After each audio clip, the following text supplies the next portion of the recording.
You guys are back. Good work answering the main idea of the article for today. I wanted to take a moment to kind of refocus us. Where are we in our lesson?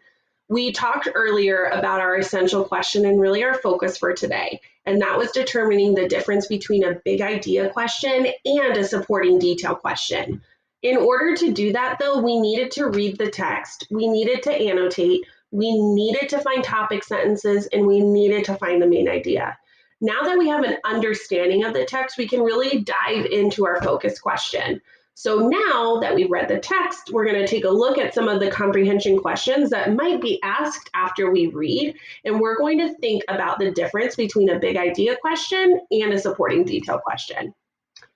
You remember from yesterday, a big idea question is a question that can be asked about any nonfiction text. These are questions like main idea, author's purpose, questions about the structure or the organization. They can be questions about visual info and text features, and even author's claims and opinions. Those are questions that we can ask about any text. So if we're reading a text about polar bears, you might see, what's the main idea of this text? If we're reading a text about cactuses or cacti, I think is the plural, you'd see a question. What is the main idea of the text? They're questions that can be asked about any nonfiction text. A supporting detail question, however, is a little different. A supporting detail question is a question that is asking about information from a specific text. We might have to identify evidence, find facts, make an inference, or maybe even define a word. These are all examples of questions that would only make sense if we were talking about one specific text, not any nonfiction text. So now that we've had a moment to think through what's a big idea question and what is a supporting detail question, we're actually going to take some time to look at questions 1 and 2 from this reading. I'm going to go ahead and read through the question, and I move myself over a little bit so we can see the whole screen. But for this first question, I want you to really think through how we can determine if it's a big idea question, a supporting detail question, and then how we use PO codes to find the correct answer choice. So let's read this question out loud. Which sentences, maybe 2, from the passage best support the conclusion that Paul Revere helped America win the war against the British? Choose 2 answers. Oh, man, I really know that when we have to select more than one answer, it's a little tricky. So we got to pay really, really close attention here. First thing I need to do is ask myself, is this a big idea question or is this a supporting detail question? Let's take a look. Is it a question that can be asked about any text, or is it just a question about this specific text? Let's go back. Which sentence from the passage? That's a pretty good indicator that it's a supporting detail question when it's asking from this passage specifically. But let's keep looking. Which sentences from the passage best support the conclusion that Paul Revere helped America win the war against the British? If I were reading an article about polar bears, would it make sense for me to have a question that was asking about how Paul Revere helped America win the war against the British? Nope. This is a pretty good clue that this is going to be a supporting detail question. It's actually falling under that identifying evidence. Which sentence from the passage? I'm trying to find a piece of evidence from the text. Supporting detail question. What that means now is I have to think about how I can actually answer this question. When I answer a supporting detail question, I always want to highlight the inference that we're trying to prove. Then I want to figure out where in the text it's asking me to look to find the answer. After I've looked for the section of the text, I need to read it, and then I need to use PO codes to help me eliminate incorrect answer choices. So let's take a look. The inference that I'm trying to prove is I'm trying to find pieces of evidence that support. Remember, support means something positive. It's giving us evidence that Paul Revere helped America win the war against the British. So I'm looking for some things that Paul Revere did or some actions that Paul Revere had that helped America win the war. And I want to make sure that I'm using PO codes to eliminate answer choices. When I'm looking for a conclusion, I know I'm going to have to think through the whole text. So I'm not going to go back and reread. I'm just going to start using PO codes.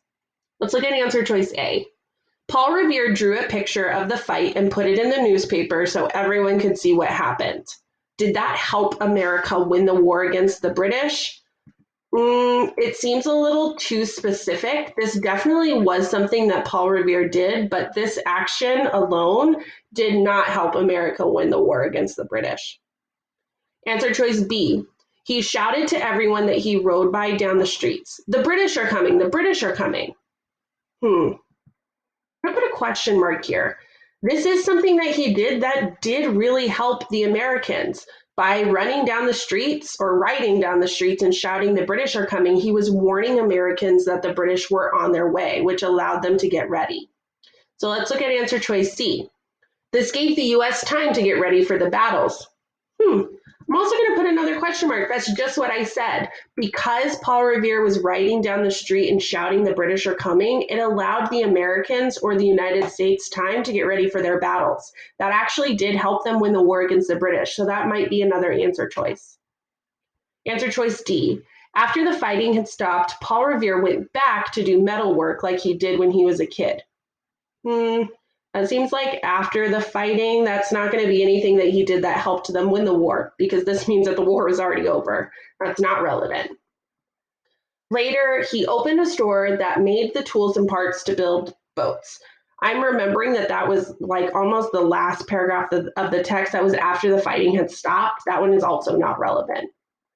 Oh, but I have two answer choices. Wait, this question was asking for two answers. So it looks like here the two correct answer choices are the fact that he shouted to everyone that he rode by down the streets, the British are coming, the British are coming, and that this gave the United States time to get ready for the battles. Give yourself a little pat on the back. We did it. We answered one question already. Once we've identified if it's a big idea or supporting detail question, we can use those PO codes real quick to get through it. So good work. Let's look at the next one. Number 2. What sentence from the passage shows how Paul Revere helped the Sons of Liberty? Remember, we have to say big idea question, supporting detail question. I'm going to show you the anchor chart and I want you to decide, is this a big idea question or is this a supporting detail question? Let me read the question one more time. What sentence from the passage shows how Paul Revere helped the Sons of Liberty? Big idea or supporting detail? Be ready to justify. Do another TikTok dance while I'm waiting.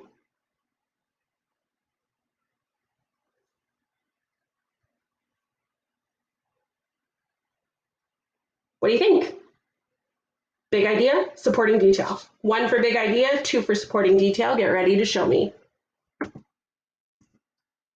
If you said 2, you're correct. This is a supporting detail question. This is a supporting detail question because it's asking us to identify evidence again. Which sentence from the passage? I'm looking for a piece of evidence from the text that I just read.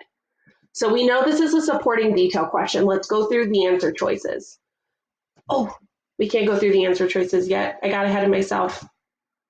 How do we answer these questions? We always have to highlight the inference that we're trying to prove. Because if I don't know what I'm looking for in my answer choices, I'm not going to be able to eliminate incorrect ones, silly Mrs. Lardner. So we need to highlight those inferences. Then we need to circle the part in the text that it's talking about. If it's talking about the whole text, we don't need to reread. We can just start using PO code. So let's go back and take a look. Which sentence from the passage shows how Paul Revere helped the Sons of Liberty? Well, that's not talking about a specific part in the text. I know I'm going to need to read through the whole thing, but the inference that I'm trying to prove is we're looking for something that shows how Paul Revere helped the Sons of Liberty. So we want something positive. How did he help them? Let's look through these answer choices. He made dishes and cups. What do you think? Did that help the Sons of Liberty? Thumbs up if you agree, thumbs down if you don't. You're right. He did make dishes and cups. That was like when he was a little kid. And then after the war was over, he went back to making those things. But that did not help the Sons of Liberty, sadly. Let's look at B. Paul and the secret group had to have private meetings. Did it help them or did it not help the Sons of Liberty? this one's a little trickier. They did have to have private meetings. That's a true fact. But having the private meetings doesn't show how Paul Revere helped the Sons of Liberty. It just shows that he was a member of the Sons of Liberty and had to participate in those private meetings. Let's look at C. Paul Revere was a fast horse rider, so he brought notes back and forth between the secret groups. Does that show that he helped the Sons of Liberty, or did that not help the Sons of Liberty? Show me. Maybe. I'm going to leave it as a question mark.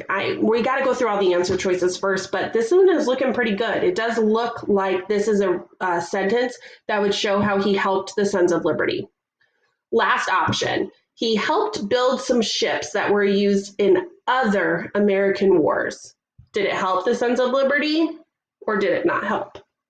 Show me. If you're just staring at me like this, I need to see a thumb. There we go. You're right. This doesn't really help the Sons of Liberty. This is something he did after the war ended, so it's not really going to help them. So what does that mean? That means our correct answer choice here is C, that he was a fast horse rider, so he brought notes back and forth between those secret meetings. You got this one right. You're probably just excited as this little baby who just saw a piece of pizza. He's so pumped, just like you should be, because you worked super hard to get through those 2 questions. Air high five. Awesome. So now that we've actually taken some time to practice some of these questions by ourselves, you're going to go into the form and you're going to fill them out. I'm going to show you what that will look like. When you come to your form, you're going to see the questions that we just went through. I want you to tell me if it's a big idea question or a supporting detail question. After that, you'll click the correct answers. Big idea or supporting detail, then click the correct answers. After you've done that, don't forget to press submit, and then I'll see you on the next slide. Bye, guys.